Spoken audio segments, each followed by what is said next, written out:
dengan tuduhan pelapor memiliki ijazah S1 palsu, skripsi palsu, berikut lembar pengesahannya. Itu objek perkara yang pertama.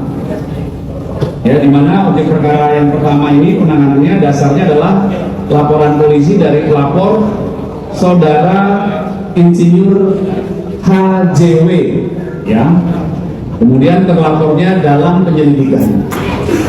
Nah, terkait dengan objek perkara yang pertama, penyelidik sudah memeriksa 49 saksi dalam tahap penyelidikan, ya, mengambil keterangan 49 saksi, diantaranya saksi yang mengetahui, mendengar dan melihat adanya peristiwa ini, dan para terduga terlapor. Kemudian untuk objek perkara yang kedua,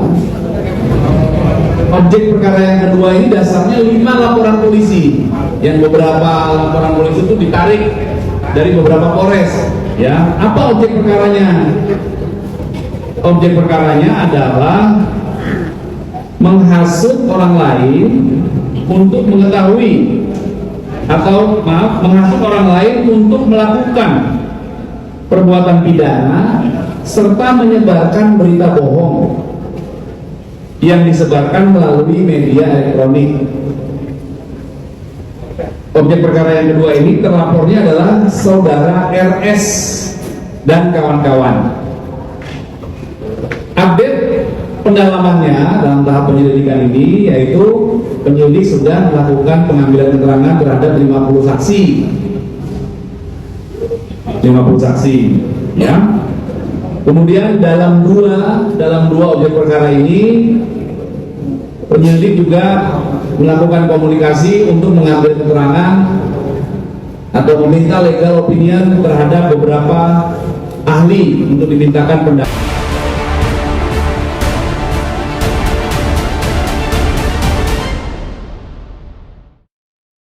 Gerakan Indonesia Gelap mewarnai kebijakan kontroversial dari pemerintahan Prabowo Gibran. Gerakan ini dilakukan baik melalui aktivisme digital maupun aksi turun ke jalan yang diperjuangkan oleh mahasiswa, rakyat Indonesia, artis, dan tokoh perpolitikan di berbagai wilayah sebagai bentuk kritik atas keputusan yang dibuat serta menyoroti 100 hari kepemimpinan Prabowo Gibran. Apakah kalian masih ingat guys, para artis-artis yang ikut terjun langsung ke lapangan seperti Arif Riting, Bintang Emon, Abdel, Abdul, Mamat Al-Katiri, Ernest Prakasa, Reza Rahardian, dan masih banyak lagi mereka yang ikut turun dan berorasi di jalanan. Bahkan tokoh politik seperti Ferry Amsari, Rocky Gerung, Refli Harun, bahkan sampai Mahfud MD juga mengatakan Indonesia gelap. Sekarang baru terbukti sekelas mereka semua padahal tokoh-tokoh hebat dan pintar, tetapi melihat dari pengakuan bos buzzer Marcella Santoso yang mengakui dialah dalang dibalik semua kerusuhan besar itu terjadi. Jadi Marcella bukan satu-satunya tersangka dalam kasus ini. Total Kejaksaan Agung telah menetapkan 4 orang sebagai tersangka dalam perkara dugaan perintangan penyidikan. Modus yang digunakan meliputi penyebaran konten negatif dan pengorganisasian aksi demonstrasi. Salah satu tersangka adalah Ketua Cyber Army M. Adia Muzaki yang disebut mengordinasi 150 buzzer dan menerima dana sebesar 864,5 juta dari Marcella untuk menyebarluaskan narasi-narasi tersebut. Nah, kalau kayak gini gimana guys? Kemarin siapa yang ikut-ikutan teriak Indonesia gelap? Bahkan sampai ada yang bernarasi menghina presiden dan wakil presiden. Bagaimana guys kalau menurut pendapat kalian? Indonesia gelap, aduh anak abah, kan apa gue bilang? Udah gue bilang ini campaign bayaran. Mahasiswa sekarang banyakan on. Ini bos buzzernya udah ketangkap nih. Mahasiswa dapat berapa lu? Akhirnya terbongkar. Dalang dibalik hebohnya Indonesia gelap dan petisi RUU TNI Marcella Santoso. Sambil nangis-nangis dia bilang menyesal Pak Prabowo, minta maaf, kentut. Pokoknya koruptor layaknya dihukum mati. Setuju? Udah gue bilang juga campaign anti pemerintah itu duitnya wah gila-gila. Lu tanya deh tuh, ya. Coba tanya make sure sama Najwa Shihab juga media kocaknya itu. Bener nggak? Terus mana lu, anak-anak dah tuh dajjal, kata gue buzzer. Lupa ada yang buzzer kan, kocak. Gak cuman anak-anak dajjal aja nih. Partai Dajjal Indonesia pasti terlibat. Mereka kalau nggak berkuasa paling berisik, tapi kalau berkuasa tuh hasilnya tuh yang petugas partai tuh kalian. Ini kemarin tuh si abahnya juga bahas-bahas ini nih, Indonesia gelap, Indonesia gelap. Ya kan, nggak abah, nggak anaknya sama aja. Yang keturunan Dajjal. Sukanya bikin rusuh, bikin ricuh, ya kan, kebongkar. Dibayar semua. Rakyat Indonesia supaya tahu, Dokter Tifa Ibu Kurnia tidak takut di penjara. Kami banyak meme-meme mengejek, menghina kami. Saya menunggu Dokter Tifa pakai baju Shopee, pakai baju orange, nggak masalah. Kalau seandainya kami bersalah, tidak masalah kalau seandainya kami bersalah. Tetapi yang menyatakan bahwa saya salah atau benar itu cuma selembar ijazah asli saja. Seandainya memang betul ada ijazah asli, dengan senang hati saya pakai baju orange. Dengan senang hati saya masuk lapas, nggak ada masalah. Kalau saya dianggap memfitnah, ibu rumah tangga ini dianggap memfitnah mantan presidennya, perempuan ini dengan anak-anak ini dianggap memfitnah dan mencemarkan nama baik karena beliau ternyata Joko Widodo punya ijazah asli. Gak ada masalah. Ini Saya mau ikhlas, pidato saya apa ridho. nih? Saya ikhlas, saya ridho pakai baju orange. Saya ikhlas, saya ridho masuk lapas. Sampai ke Amnesty Internasional, sampai ke Komnas HAM Internasional. Jadi ini yang langkah yang kami lakukan untuk menyelamatkan bangsa dan negara ini dari kehancuran yang dibuat oleh Joko Widodo dan kroni-kroninya. Anies itu adalah tokoh bukan hanya untuk negara ini. Anies itu dipersiapkan Allah untuk menjadi tokoh internasional. Saya pengen itu Anies itu sekarang, memang dia nggak, misalnya sekarang, oh Allah belum memberikan kepada dia tugas sebagai presiden karena Anies ditunggu di dunia internasional. Mas Anies, Palestina tuh membutuhkan Anda. Oke. Ancaman perang dunia ketiga itu membutuhkan Anda, gitu loh. Jadi itu kalau saya bahasa sasmitanya ya, mencoba untuk menerjemahkan apa maksud Allah tuh begitu. Misalnya Ya. dia dijadikan utusan khusus Presiden Prabowo untuk nggak usah harus pakai utusan khusus. Oke. Dunia internasional itu udah sangat mengakui ketokohan pokoknya dari. jangan menggunakan fasilitas negara Prabowo Ngapain? gitu ya. Anies terlalu kecil buat jadi utusan negara untuk mengurus itu, enggak. Internasional butuh dia. Tetapi presiden dengan ijazah palsu itu sungguh memalukan, memuakkan. Saya anggota rekan Anies Baswedan dengan tegas dan lugas menyatakan bahwa saya menginginkan Anies Rashid Baswedan menjadi Presiden Republik Indonesia untuk memimpin putra-putri terbaik bangsa ini. Negara ini telah memberikan kesempatan yang besar kepada seorang Anies Rashid Baswedan di pentas perpolitikan tanah air. Pernah menjadi menteri, pernah pula menjadi gubernur yang penuh dengan prestasi. Prestasi apa ini? Itu belumlah cukup. Kita harus meningkatkan Anies Rashid Baswedan untuk menjadi petugas rakyat. Saya pilih Jokowi karena saya yakin dia saya maksud. dia bersih, dia nggak punya catatan macam-macam dalam track record perjalanan karirnya. Bahkan ketika menjadi wali kota pun dia bukan sebagai politisi, dia adalah pengusaha yang memilih untuk menjadi wali kota. Dan yang ketiga, dia bisa mendorong kebaruan. Nah, dengan begitu kita memilih orang itu bukan emosional karena SMS, BBM yang faktanya nggak terbukti, tapi karena kita tahu persis ini dibutuhkan Indonesia. Saya pribadi juga melihat di TikTok wakil presiden kita itu juga sudah mempromosikan ke sekolah-sekolah untuk merawat diri, kecantikan kayak gitu. Kenapa nggak akhlaknya, imannya yang diperkuat kayak gitu? Kayak saya itu kayak ngerasa sedih banget. Kenapa duniawi terus gitu sekarang itu? Kenapa nggak malah agamanya kita? Dan saya melihat lagi ke depan itu kok banyak sekali yang sudah AI apa itu AI ya Pak, minta tolong untuk dibukakan mata kita semua untuk kalau agama itu nomor satu dan kalau bisa sholat dan ngaji itu nomor satu gitu Pak. Ya. Makasih Pak.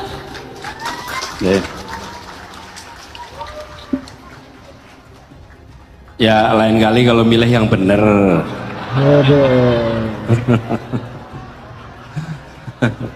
Iya. Kalau menyesal ya sudah menyesal lah gitu. Mas Anies memang dipersiapkan menjadi pemimpin besar.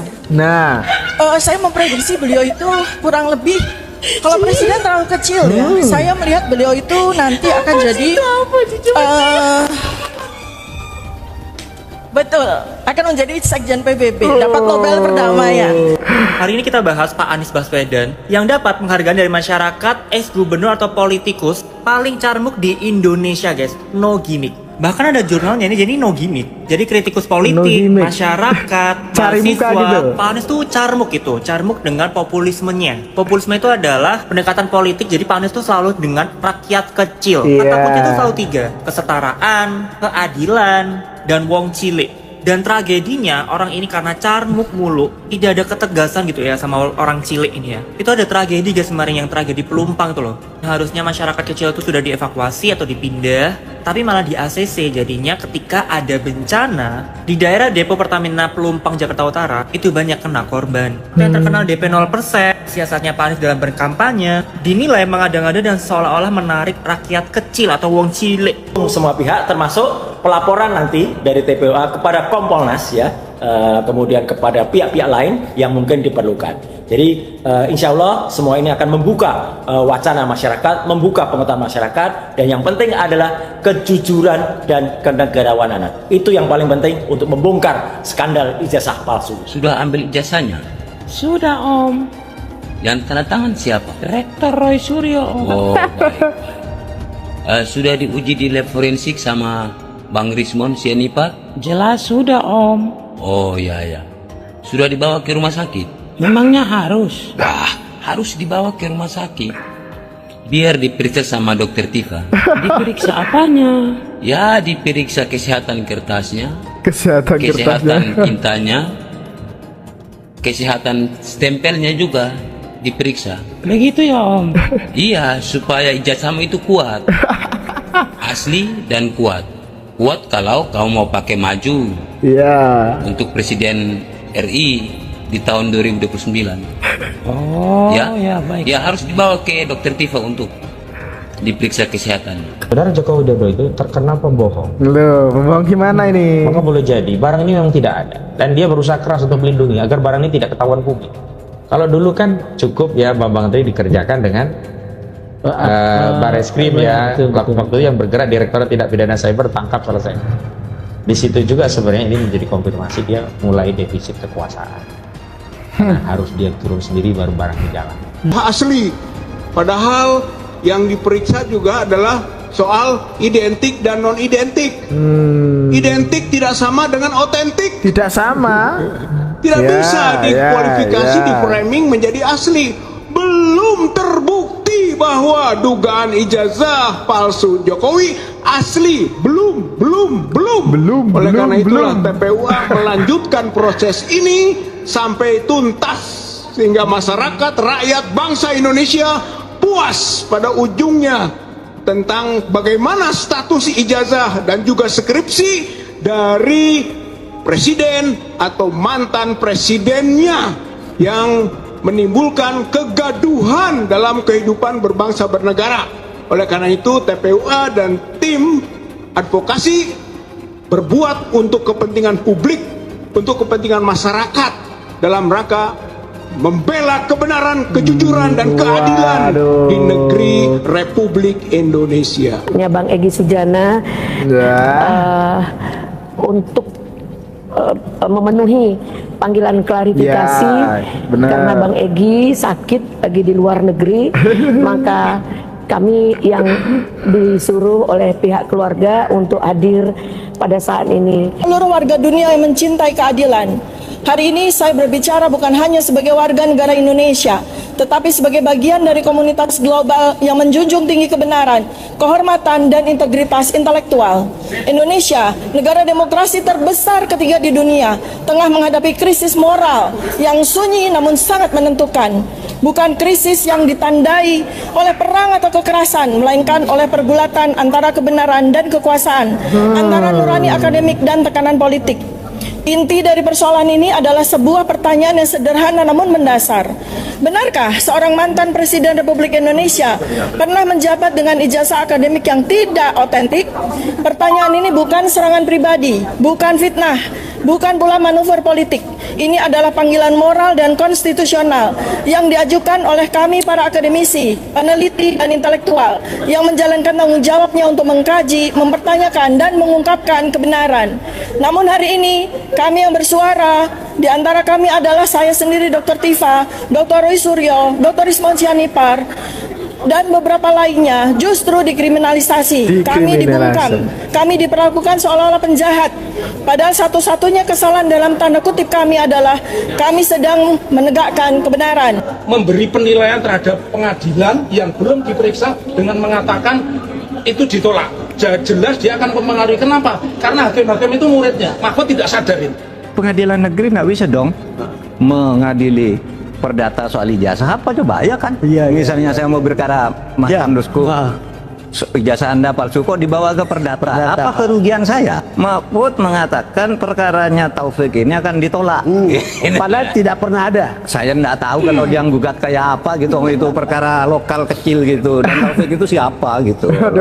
Ini gitu ya. Maunya yang tenar. Karena ijazah saudara palsu, Anda harus bayar ganti rugi ke saya. Kan itu kalau perdata yang dikatakan sendiri oleh Rizal Fadila bahwa kami ditolak, maka saya arahkan ke pidana saja. Mahfud akan digugat contempt of court ke peradilan pidana, akan saya pidanakan. Bodoh dia. Karena Pak Jokowi, kenapa Pak Jokowi hanya melaporkan klien kami? Mohon maaf Pak Jokowi, hari ini yang menyatakan ijazah Pak Jokowi itu palsu hampir seluruh rakyat Indonesia, jutaan rakyat Indonesia. Kalau nggak percaya, buka aja TikTok sebentar aja, lihat siapa yang ngomong ijazah itu dipersoalkan, dianggap palsu. Buka aja YouTube, buka aja Facebook, buka aja Instagram. Wah, jutaan orang yang menyatakan ijazah saudara Joko Widodo palsu. Tapi kenapa hanya 4 orang yang dilaporkan Pak Jokowi? Oh, itu kan yang memicu. Enggak bisa, hukum itu bukan hanya melakukan perbuatan, yang turut serta pun harus ikut diseret karena ada pasal 55 ayat 1 ke 1 KUHP. Biasanya polisi seneng banget tuh pakai pasal 55 ayat 1 ke 1 KUHP.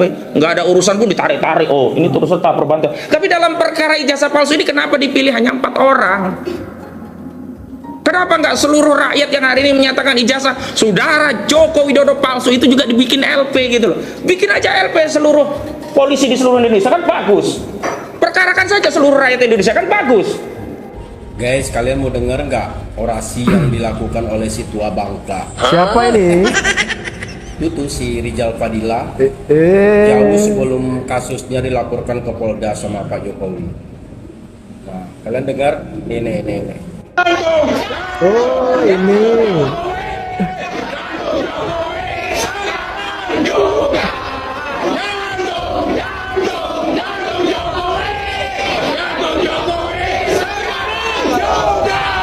Kita buktikan Jokowi kecil.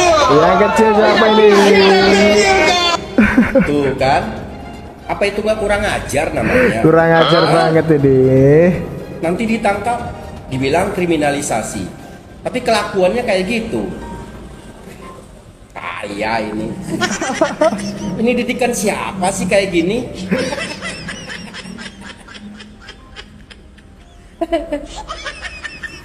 Udah berbuat kayak gitu, dilaporin, pas pemanggilan pertama mangkir, katanya ketabrak motor. Aduh. Dalam hal ini kami menyatakan kan, kita harus melakukan atau menggunakan ahli digital forensik yang netral dan yang seimbang. Ya, nanti Dr. Rizwan akan menyampaikan kenapa kami keberatan kalau hanya ahli digital forensik dari kepolisian. Ya, gitu. Ini minimal harus ada ahli digital forensik yang netral atau kalau perlu internasional yang ada. Waktu datang nanti Jokowi pakai mobil yang belum bayar pajak. Ya, iya. Dan katanya itu rental. Ya, nama sebuah perusahaan. Bohong lagi. Bohong lagi. Setelah diteliti, perusahaan itu adalah perusahaan atas nama Kahiyang Ayu. Anaknya. Istrinya Bobi. Palsu. Ini saya kasih saran yang terbaik. Sebentar lagi Anda, saya yakin, seyakin-yakinnya Anda pasti akan dipidana. Mantap bener. Menurut saya Anda saat ini ngumpul dengan keluarga, anak, cucu di rumah aja, makan yang enak-enak. Karena sebentar lagi Anda pasti masuk bui. Ada yang punya keyakinan katanya 1.000.000% ijazah Bapak Jokowi palsu. Saya punya keyakinan juga karena saya orang waras. 1.000.000.000% Anda akan masuk bui. Menghina saya sehina-hinanya. sudah menuduh ijazah itu ijazah palsu, sudah merendahkan saya serendah-rendahnya, ya nanti dibuktikan lewat proses hukum. Nanti akan kita lihat di proses di pengadilan seperti apa. Artinya kalau untuk pelaporan itu bisa untuk peringatan ke pihak lain gitu nggak Pak yang lain sama? Nanti akan menjadi pembelajaran kita semuanya. Yang disebut PSN itu Jokowi, saya sebut Jokowi bukan pemerintah ya. Jokowi waktu itu kebetulan sebagai presiden, sebagai penguasa, ya, dia beri ke perusahaan Aguan karena Aguan menyelamatkan mukanya di IKN, ya, karena Aguan, karena IKN itu tidak ada investor yang sudah disampaikan Jokowi itu seolah-olah investor yang di IKN itu banyak, padahal nggak ada. Nah, untuk nutup malunya Jokowi, Aguan bikin hotel di situ. Yang bikin pada laut ya 30,16 km sampai hari ini tidak pernah disenggol oleh polisi. Jangan-jangan polisi takut mengusut kasus pagar laut karena petinggi polri sudah dituak oleh Aguan dan Antoni Salim. Allah, kok gak ada satupun yang ditersangkakan Pak Polisi? Takut Pak Polisi? Laut itu milik kita yang ngelola negara, mau diambil Aguan dan Antoni Salim. Kurang aja. Jangan sampai hari ini NKRI sampai ke anak cucu kita sudah menjadi NKRA, Negara Kesatuan Republik Aguan, Negara Kesatuan Republik Antoni Salim. Kenapa? Karena kedaulatan tanah laut kita sudah dikendalikan oleh oligarki Aguan dan Antoni Salim. Tapi kok harus TNI AL yang nyabut? Ini negara, apakah sudah kalah dengan Aguan dan Antoni Salim? Tapi Allah, KPK dibawa kendali oligarki Aguan dan Antoni Salim. Tapi seluruh rakyat untuk bersatu melawan kezaliman Aguan dan Antoni Salim. Tapi seluruh rakyat bersatu melawan kezaliman Jokowi dan Erlangga Hartarto. Tapi seluruh rakyat bersatu untuk menggulung kezaliman demi menyelamatkan Indonesia dan generasi kita selanjutnya. Tapi tahu tidak?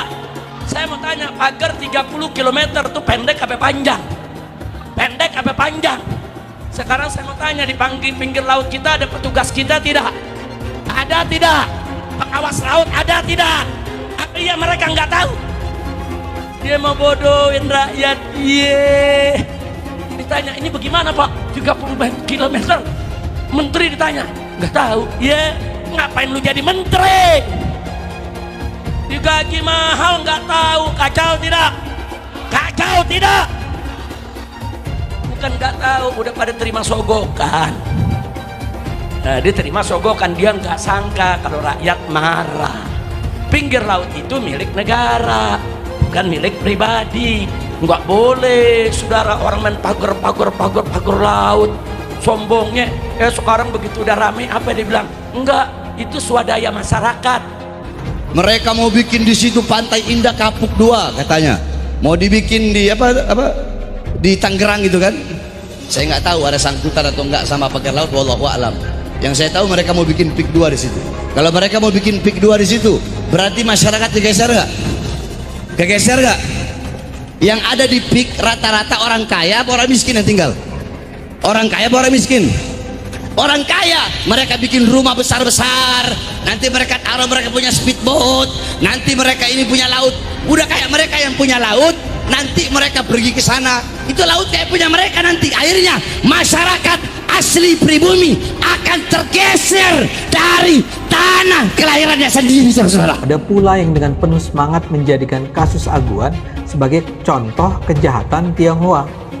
Tulis Rizal dengan memperalat penguasa politik, penjahat etnis Cina itu menggusur dan mengusir, menjajah, menjelajah, memaksa, dan membuat derita. Menurutnya lagi, PIK 2 Aguan adalah gambaran dari arogansi dan keserakahan etnis Cina. Ia hendak membuat negara dalam negara, tulis Rizal. Rakyat ditipu dan dibodohi seolah-olah akan disejahterakan, padahal yang sejahtera hanya segelintir pejabat dan aparat serta jaringan mafianya saja nampaknya.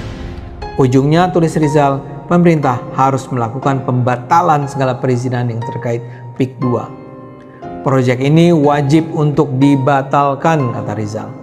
Rizal bersemangat sekali mencaci Aguan yang menurutnya beraroma kriminal. Aguan adalah etnis Cina jahat, model dari mafia yang berduit banyak dan layak untuk masuk jeruji besi karena mengacak-acak Indonesia, tulisnya. Anies tidak pernah menggunakan politik identitas, itu fakta. Jadi yang menggunakan politik identitas yang pertama kali itu adalah Ahok. Nggak boleh, silakan buka, maksudnya gini, saya ini minoritas 3 kali, kan disebutkan Ahok itu kan, saya Cina, saya Kristen, saya orang dari Sumatera, minoritas 3 kali. Jadi yang mengangkat isu-isu identitas ini justru Ahok. Jadi sebenarnya yang harus kita teliti kalau secara faktual, kenapa Ahok mengangkat isu politik identitas? Dia ingin mengkapitalisasi keminoritasan itu supaya memunculkan sentimentasi positif terhadap dirinya, dan dia playing victim terus. Yang nggak bisa dia kontrol kata-katanya, yang membuat dia terpleset dalam permainan itu. Dan itu terbukti, dia selalu mengglorifikasi, mendengungkan bahwa dia minoritas. Itu selalu ada itu. Yang itu sebenarnya nggak ada. Politik identitas itu sudah ada sebelum Anies ikut kontestasi jadi calon gubernur. Waktu Anies masih menteri sudah ada itu. Saya Muslim, saya pilih Ahok, gitu. Sudah ada. Ini politik identitas. Tidak ada cerita Ahok dengan Anies. Ketika saya kalah, saya langsung kasih Anies penghargaan, ucapan segala macam. Tapi yang tidak bisa saya terima, ketika Anda menang, Anda pidato memecah belah bangsa. Bahwa Jakarta udah kembali ke pangkuan pribumi yang dijajah selama ini. Itu teksnya di mana-mana. Itu sangat memecah belah bangsa. Saya ini asli Indonesia sesuai undang-undang loh. Apa karena saya namanya Ahok? Itu yang tidak betul seorang Anies lakukan. Bagi saya Anies sangat tidak negarawan. Anda udah menang, yes okay gitu loh. Saya juga tidak bawa ke MA, nggak bawa ke MK. Waktu Anda ulang tahun DKI saya juga datang. Tapi kenapa Anda mesti pidato seperti itu? Apakah kasus korupsinya ada indikasinya kuat? Laporan BPK. Laporan BPK itu menyimpulkan Formula E tidak boleh dibiayai oleh APBN maupun APBD. Firm itu ya? Firm, karena menurut undang-undang yang boleh dibiayai oleh APBN, APBD itu undang-undang olahraga tertentu yang disukai rakyat secara masif. Nah, lalu disebut yang masif itu apa? Sepak bola, voli, bulu tangkis, sirkuit itu tidak ada. Nah, lalu BPK minta ini supaya didalami, ada indikasi tidak benar. Nah, setiap ini mau didalami, ribut, katanya mau menjegal Anies gitu. Sehingga sekarang ya kalau pertimbangan politisnya begitu, saya bilang silakan aja KPK. Tapi kalau Anda tanya ke saya, bukan bagian saya ya, KPK itu bukan bagian. Kalau Anda tanya ke saya, Anda pedulikan itu tegakkan. Yang tersangka setelah Pilpres ini namanya Anies Baswedan. Mas Anies, Mas Anies, masa sih angin kok sampai nggak punya KTP lo ya? Angin keluar, angin masuk, angin keluar, masuk angin dodo ya, angin puting beliung, wes angin-anginan itu kok semua bisanya nggak punya KTP itu lo ya? Angin dari Jakarta ke Lampung ke Sumatera ke Jawa itu ya, kok bisanya liar begitu? Sama seperti air hujan ya, air hujan itu yang banjir itu bukan banjir ya, itu air parkir ya, air yang parkir Mas Anies. Mau punya pemimpin yang seperti itu ya, mau punya pemimpin yang seperti itu, dikiranya rakyat ini bodoh semua kali ya.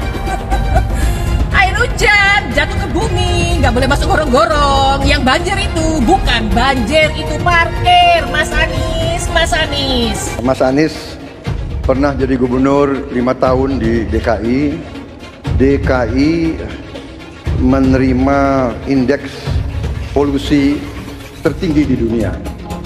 Bagaimana dengan anggaran 80T, Pak Anies sebagai gubernur tidak dapat berbuat sesuatu yang berarti untuk mengurangi polusi.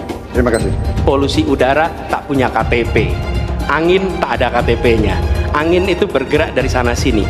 Ketika polutan yang muncul dari pembangkit listrik tenaga uap mengalir ke Jakarta, maka Jakarta punya indikator, karena itu Jakarta mengatakan ada polusi udara. Ya susah kalau kita menyalahkan angin dari mana saja ya. Kalau kita dengan gampang menyalahkan angin, hujan dan sebagainya, ya mungkin tidak perlu ada pemerintahan kalau begitu ya. Bapak Politik Identitas Indonesia Anies Baswedan, Bapak Intoleransi Indonesia Anies Baswedan, jangan lupakan, jangan terlena, jangan sampai dia pecahkan kita dengan dagangan ayat dan mayatnya. Air itu turun dari langit, turunnya ke atap rumah langsung sumur bor, bukan ke sungai dan ke laut. Syukuri kenapa kalah, kenapa ditahan. Saya bersyukur atas itu semua. Saya coba bayangkan ya, kalau seandainya waktu itu kita menang, gitu ya, hari ini belum tentu kita bisa nikmati seperti ini. Kita bersyukur 5 tahun Tuhan izinkan kasih ke orang yang pintar ngomong untuk kerja. Coba kalau kita bayangkan gitu ya, kalau kemarin saya masih jadi gubernur, ini saya udah turun ini. Tapi yang pintar ngomong itu dikira orang hebat kan? Ini lebih berbahaya tahun 2024, langsung ketahuan karakternya. Langsung ketahuan itu. Di saya juga ada kutipan Pak di kamar saya Pak. Tulisannya, Jakarta telah mengambil keputusan yang fatal. Dan ini aneh, betul-betul aneh. Ini bukan kampanye, tapi saya sampaikan di sini.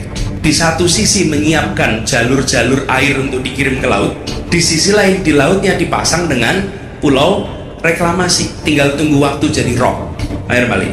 Dan ini melawan sunatullah. Kenapa? Air itu turun dari langit ke bumi, bukan ke laut. Harusnya dimasukkan ke dalam bumi, masukkan tanah. Di seluruh dunia air jatuh itu dimasukkan ke tanah, bukan dialirkan pakai gorong-gorong raksasa ke laut. Jakarta telah mengambil keputusan yang fatal. Bukan banjir, itu memang parkir air. Bukan banjir, itu memang parkir air. Penjajahan di depan mata itu di Jakarta.